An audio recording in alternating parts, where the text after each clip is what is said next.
yard. I got so much more.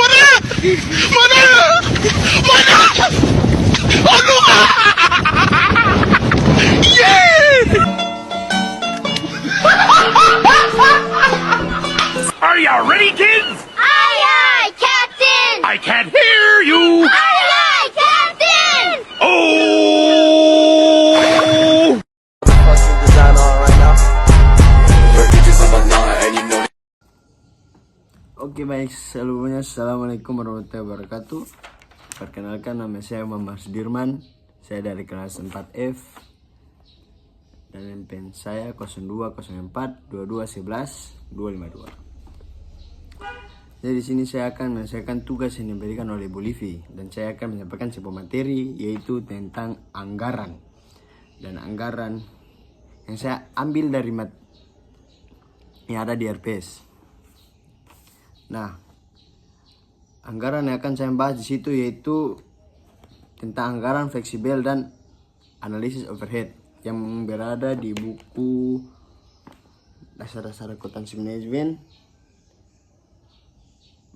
Mayanem Mowen, Don Hansen, dan Daniel Hickher. Oke. Terbit.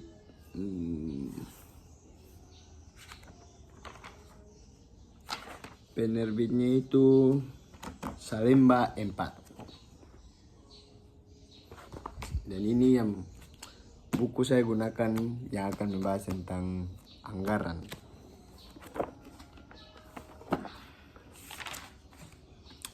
Langsung saja kita akan ke slide berikutnya, yaitu tentang menggunakan anggaran untuk evaluasi kinerja.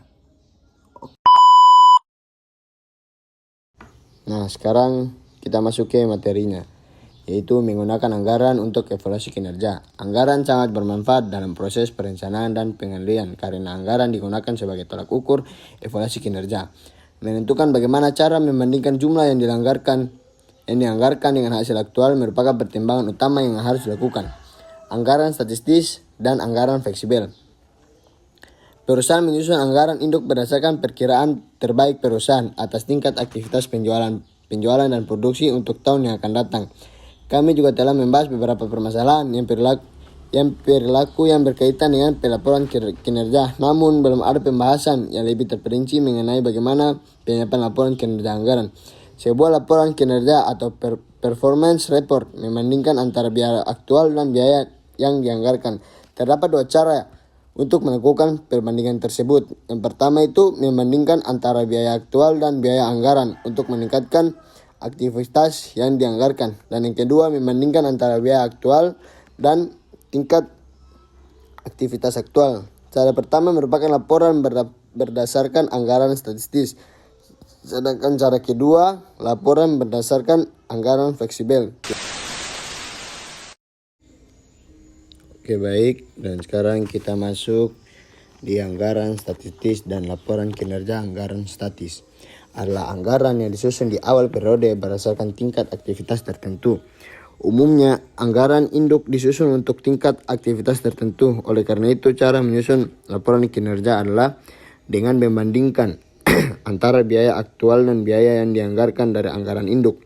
Sebagai contoh, kami akan membahas mengenai produksi kaos sablon atau screen printed oleh KULU dalam menetapkan anggaran induk untuk triwulan pertama tahun ini. KULU memperkirakan dapat memproduksi 1060 kaos saat triwulan pertama berakhir. KULU mendapati bahwa perusahaan ternyata memproduksi 1200 kaos. Setelah kita membahas di atas, sekarang kita membahas yang ada dalam tabel, yaitu penyusunan laporan kinerja berdasarkan anggaran statistis atau menggunakan produksi yang dianggarkan. Mengapa? Para manajer biasanya menggunakan anggaran statistis untuk membandingkan antara hasil aktual dan jumlah yang dianggarkan. Contoh di bawah, hubungan dari anggaran induk. Produksi yang dianggarkan untuk triwulan 1 yaitu 1060 unit. Bahan baku 1 kaos polos $3, 5 ons tinta $20, $0,20. Tenaga kerja 0,12 jam, digaji $10. Overhead variabel atau FOH pemeliharaan 0,12 jam, digaji $3,75. Listrik 0,12 jam $1,25. Overhead atau FOH tempat penyimpanan $1.200 per triwulan, penyusutan $6.000 per triwulan. Data aktual untuk triwulan 1, produksi 1.200 unit, biaya bahan baku $4.830, biaya tenaga kerja $1.500, biaya pemeliharaan $535, biaya listrik $170, ruangan penyimpanan $1.050, penyusutan $600.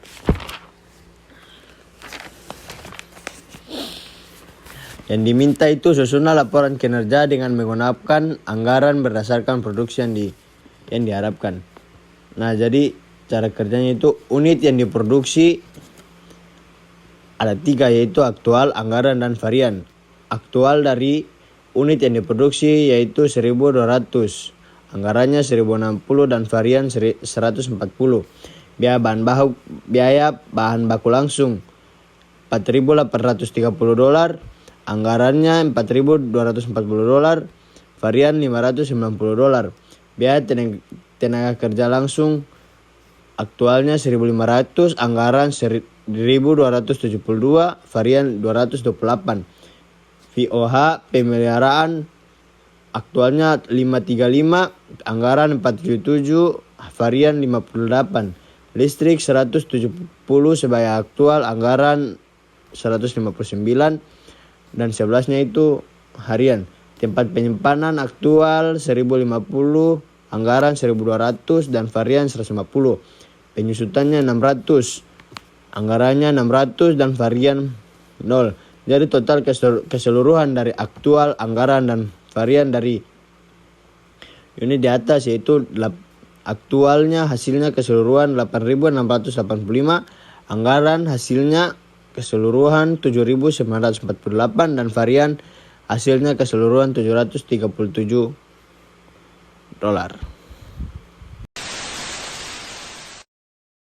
Dan sekarang kita pindah ke yang berikutnya, yaitu tentang analisis overhead variable.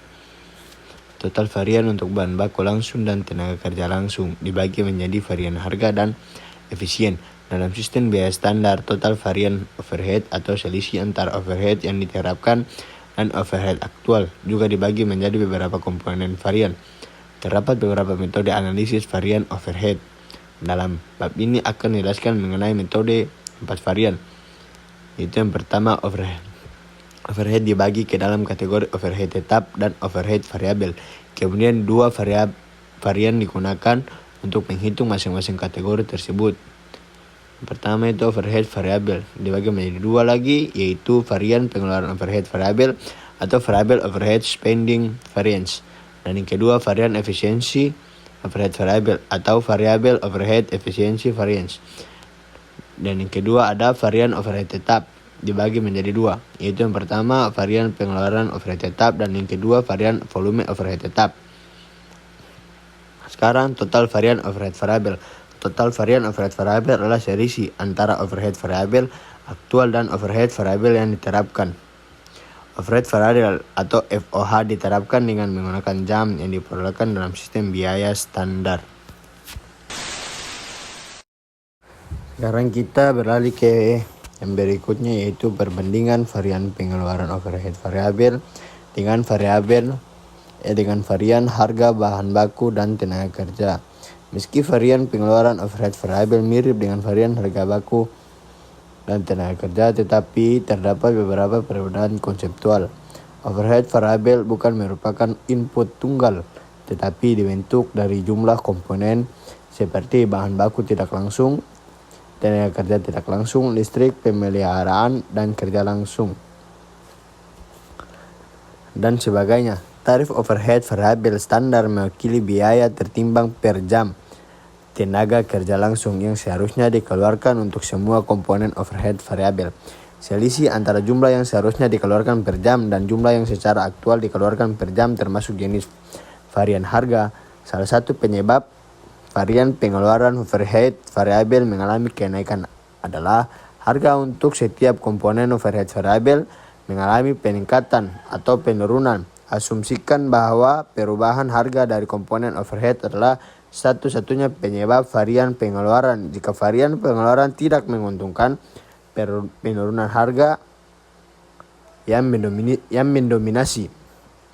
Penyebab kedua terjadinya varian pengeluaran overhead variabel adalah penggunaan komponen-komponen yang berbentuk overhead variabel, pemborosan atau inefisiensi dalam penggunaan overhead variabel meningkatkan biaya overhead variabel aktual. Pada akhirnya peningkatan biaya ini tercermin dalam tarif overhead variabel yang meningkatkan. Bahkan jika harga aktual komponen-komponen tersebut sama dengan yang disanggarkan atau harga standar, varian pengeluaran overhead variabel tidak langsung menguntungkan, tetap masih dapat terjadi. Sebagai contoh, penggunaan listrik yang lebih besar dari yang seharusnya tetapi tidak tercermin dalam perubahan pada jam tenaga kerja langsung. Namun, pengaruhnya tercermin melalui peningkatan total biaya listrik dan pada akhirnya akan meningkatkan total biaya overhead variabel. Demikian pula efisiensi dapat menurunkan biaya overhead variabel aktual dan menurunkan tarif overhead variabel aktual. Saya telah menyampaikan sedikit materi atau menjelaskan sedikit materi tentang anggaran. Sekian dari saya, lebih dan kurangnya saya mohon maaf. Assalamualaikum warahmatullahi wabarakatuh.